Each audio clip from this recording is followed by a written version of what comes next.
Coaches, Rick from the Art of Tennis. Welcome to episode 7.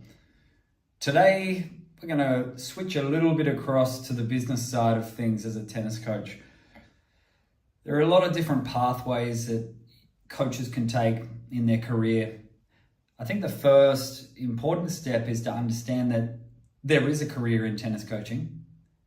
The opportunities are not everywhere. You sometimes need to create your own opportunities, or you need to become really good at coaching so you can get the best jobs, contracts, leases out there. So I certainly suggest that you become really good at tennis coaching. And to become good at tennis coaching, you need to upskill how you are as a coach on the court. And at the same time, you really need to understand how you're going to build your coaching clientele and what eventually may be your coaching business. So for me, if we go back to high school, I had some up and down years in high school. I've said previous, I was not super academic, but I wasn't a struggler. I was, I guess, a B student, some A's, some C's. I didn't do enough homework, didn't study enough, all of that sort of stuff. Didn't pay enough attention in class, but I did okay. I did okay. I got an okay score in year 12 that got me into university. But what I started to do towards the end of high school, of my own back, was started to read. And I used to read as a kid. Then, I don't know, you get a little bit out of habit in maybe year 7, 8, 9, 10. It sort of wasn't cool to read, right? And so I lost the habit of reading, but I love to read. I was very much into my reading as a young kid. And then I sort of rediscovered books, maybe year 11 or 12. And two particular books that I loved reading was Richard Branson, Losing My Virginity, and Robert Kiyosaki, Rich Dad, Poor Dad. Now, why I love reading these two particularly was Richard Branson was there as an entrepreneur who talked about how the grades he got in school didn't matter. He was dyslexic. He struggled to concentrate in school, but eventually the real world's where he found his place. Okay, so he got to the real world, and his visionary thinking, strategic thinking, lateral thinking, all started to come into play in the real world of business. So big follower of Richard Branson for a very long time. I loved how he's a little bit casual. He wasn't so doing the tie up. He was a no to ties. And so for me, who really loved that business side of things, but didn't like the tie and tucked in look of an office CEO, Branson was everything. That was who I wanted to follow. So Branson was great and really inspired me basically to start my own business. I had intentions that I'll go to uni, get a degree, and then start my own business. Now, I don't really know what the point of all of that would have been. Perhaps I would have upskilled myself a little bit further. In the end, I did drop out of university after a year and a half total of study. The other book, though, was Robert Kiyosaki's Rich Dad, Poor Dad. And this was really interesting because he took his what he called his poor dad, which was his real dad. His poor dad would always encourage him to get educated, get a degree, and then get a really good job with good job security, and, as they say in the States, benefits, which is your medical benefits included. So he was different because he talked about going to uni and getting a really good job as not really what you want to achieve, because the people who really make the money are not in an employment type situation. They start their own business and then they use that to leverage whatever product they're selling, etc. But he wrote a book, I think it was with Sharon Lecter, and it was an audio book that I listened to. It would have been a tape back in the day. Listened to the tape next to my bed each night. Was called Cashflow Quadrant. And that's what I'm going to talk about today and reference tennis coaches and see how tennis coaches fit into this cash flow quadrant. So Kiyosaki, Rich Dad, Poor Dad, the cash flow quadrant. So what is the quadrant? So the quadrant starts with an E, which is the employee, left side of the quadrant. The S, which is self-employed, also left side of the quadrant. On the right side of the quadrant was the B, business owner, and below that was the I, which is the investor. So we have B, we have E, S, B, I, and that's the quadrant like that. So let's talk about tennis coaches. So E means employee. Now, you need to become an employee at some point in your coaching journey. My first tennis coaching job as a 15-year-old helping out the local club would have probably been an S, a self-employed. I don't remember how I got paid, but I was effectively like contracted to take the groups for the term. So maybe I was an S. That one's a bit complicated. I'm not really sure how I got paid, but if you do go and work for somebody else or an organization, whether it's a school or a bigger tennis academy or established coaching program, you are an employee. Now, you may be a casual employee to start, and then eventually you may be a permanent part-time employee where you're guaranteed X amount of hours, or you may become a full-time employee. So my first job, proper job, when I did go to Darwin was as an employee, and I was paid for whatever hours I did. So I guess it was a casual employee, and I started with 15 hours and probably ended up 35, 40 hours a week and getting paid. I don't know what I was getting paid, maybe $25 an hour, something along those lines. It wasn't too high because I wasn't qualified yet. And it was a few years ago, it was back in 2001 or so. So employee, you really need to be an employee. The upside of being an employee is really about the security. Okay, you've got job security. Now, if you're a casual employee, I guess the security is not as high, but if you're a permanent part-time or you're a full-time employee, then you have the security of knowing that you are going to get paid X amount of dollars every week. All right, you have the security that no matter what happens, someone else is making sure that you have enough hours to do. So an E is almost the part of the journey of every tennis coach.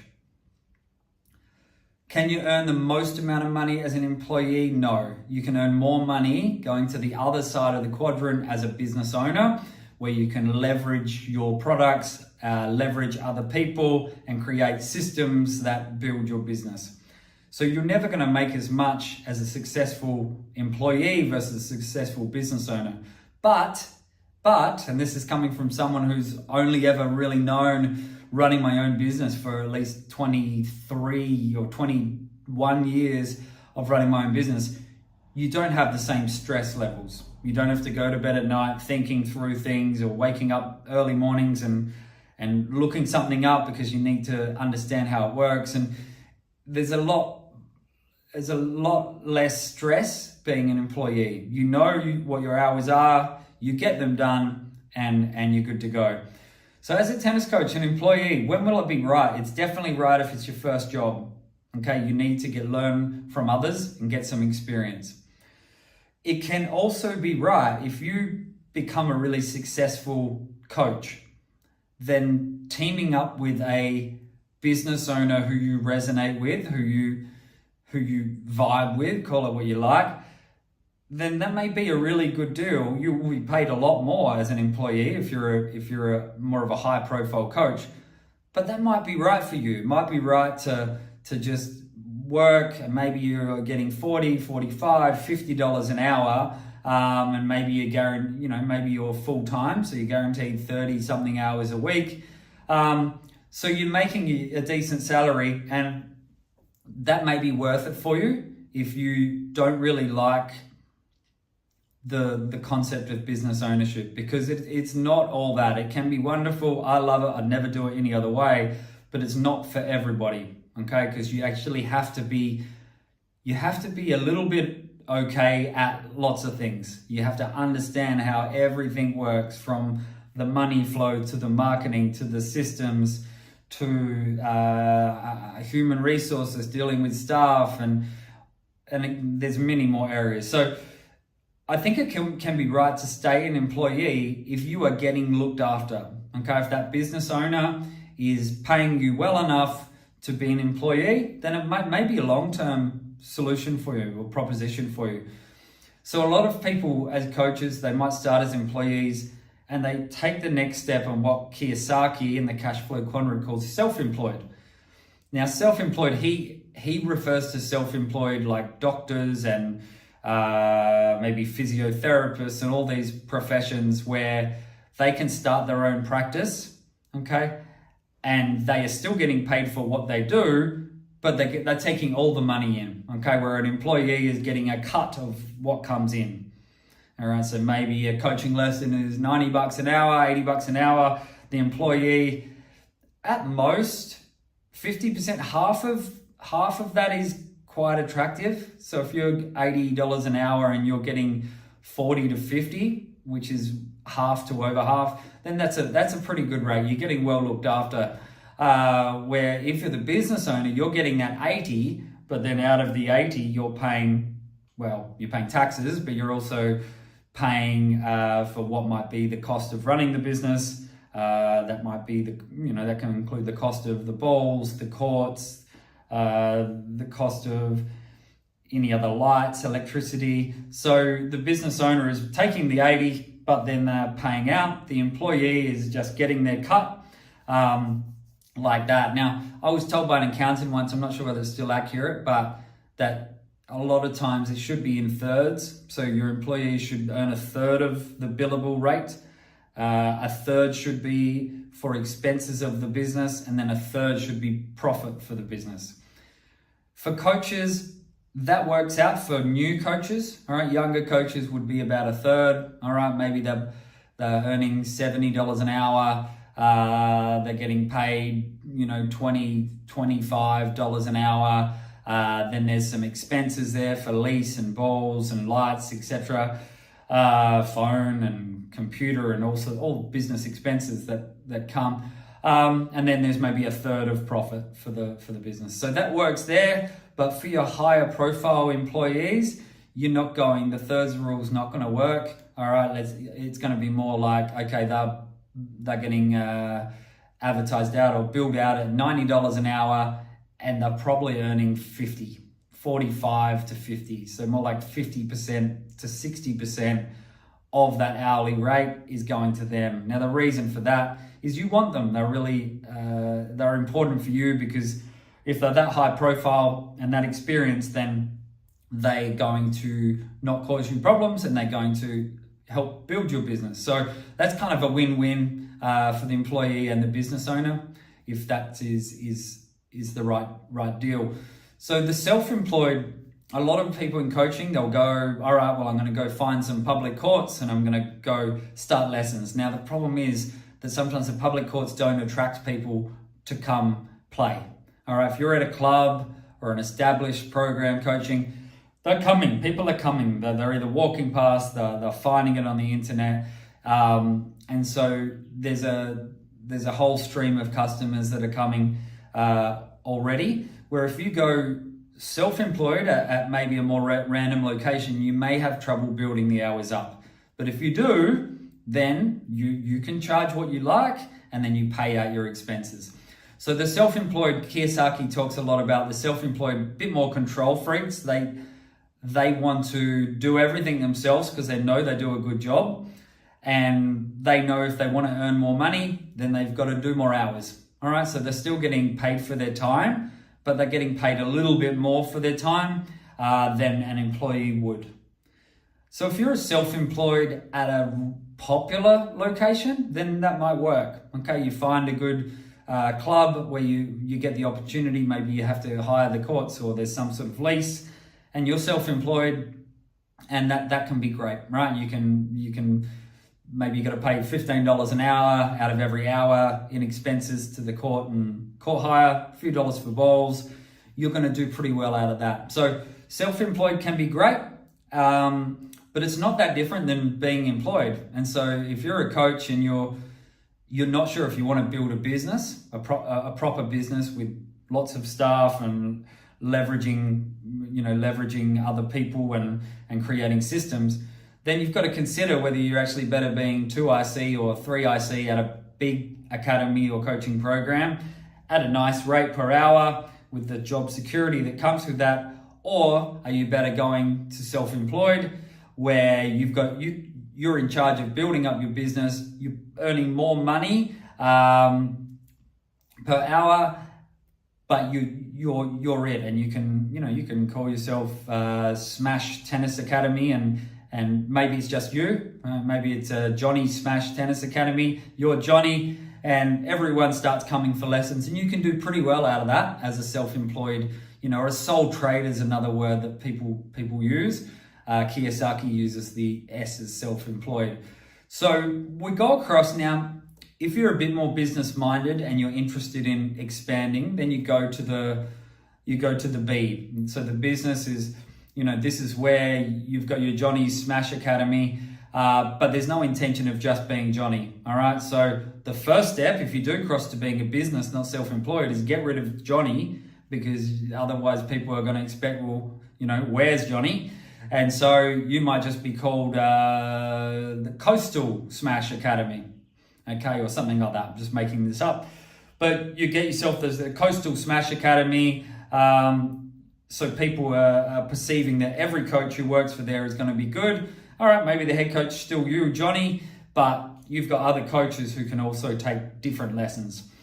Now, this can be great as you build up. You can increase the amount of coaches you have. The challenges can be of what you can offer the coach. Can you guarantee them a certain amount of hours? Because now you're the business owner looking after the employees. So they are saying, where's my job security? What's in it for me? What's my rate? And so you've got to make sure that you can get the right coaches at the right rate, the right deal, and enough clients for them to make it happen. So as a business owner, if you get a club coaching contract, then you're a business owner. You can't just be a self-employed coach when you're at a medium to large size club, because it's too big, all right? You can't cover everything, all right? There's maybe 20, 25 peak hours in a coaching week. Johnny is not doing them all. It's impossible. So you need to be able to create more coaches who can take on lessons quite often at the same peak times. So there's a lot of challenges around that, but it's fun. It's a really fun time building a brand and building a business up, because eventually it doesn't matter about Johnny. People know Coastal Smash Academy, right? They know that brand, and they know that they're going to get a good high quality lesson if they come and see you. So the final one's the investor column. So Kiyosaki refers to the investor column like you're investing in a business, you're trying to make income, or you're trying to grow your equity in that business. For tennis coaches, that can obviously happen. You might buy a private tennis club, you might buy an indoor tennis center, you might buy a pro shop. So there are things that you can buy. A lot of times it doesn't happen much. In Australia, not so much. It's more about leasing places than actually owning it. I know in the States it does happen a lot more, privately owned clubs. Queensland and Australia, a little bit more. But I would think of the I column for coaches a bit differently. And I would think, well, if you're earning your money, then take 10% of what you're earning and invest it in, whether that's the share market or precious metal or just a high interest bank account. So you should be trying to invest, because coaches don't necessarily earn monstrous money, especially from the get-go. It takes a while to build up. So if you're an employee and you're earning, in Australia, an employee might earn 45 to 75 grand per year. Okay, that's maybe a little bit higher, not under for a full-time. That's 45 is a good minimum, up to 75, and look, maybe up to 90 or so for someone who's got some managerial power there as well. All right, more than just a coach. But let's say 45 to 75. But invest 10% of that. If you're earning 60 grand, then 6 grand a year or so, put into some investments and let them grow. So that's where we can really tick off Kiyosaki's I category as a coach. So as a coach, you're left with these choices. Do you go and work for somebody else as an employee, get the job security? Maybe you love working with them and it's the perfect situation. You get the job security, you get a decent income and happy days. Or maybe you want to be self-employed and you want to be in charge of creating that income where you might be able to earn a little bit more, but you've got a bit of risk on the downside of what if you don't actually create that business. Or you shift across to the business side where you're really aiming to build something. Now that's got to be more a 5 to 10 year plan. You can't hit the business side thinking short term because everything takes time. Okay, you need to build. And then as coaches, use the I category to invest some of your money. Because if you're not earning a huge amount of money, then at least use a small amount to try to grow over time in the investor side. Okay? Even if you're a business owner and you're earning great money, then maybe you increase that 10% and you put it up a little bit more so that you've got money that's working for you on the side as well. That's it. So we've covered Cashflow Quadrant, Robert Kiyosaki. I haven't looked at the book since I was 17, or the audio book. So I may be a little bit off on some of these, but this is what sticks in my mind. And that's how it can relate to coaches. So no matter who you are as a tennis coach, you're going to have to try to build as an employee, build as a self-employed coach, build as a business owner, and then you're investing down in that other quadrant. So that's it from me. Thank you. Cheers. See you next time.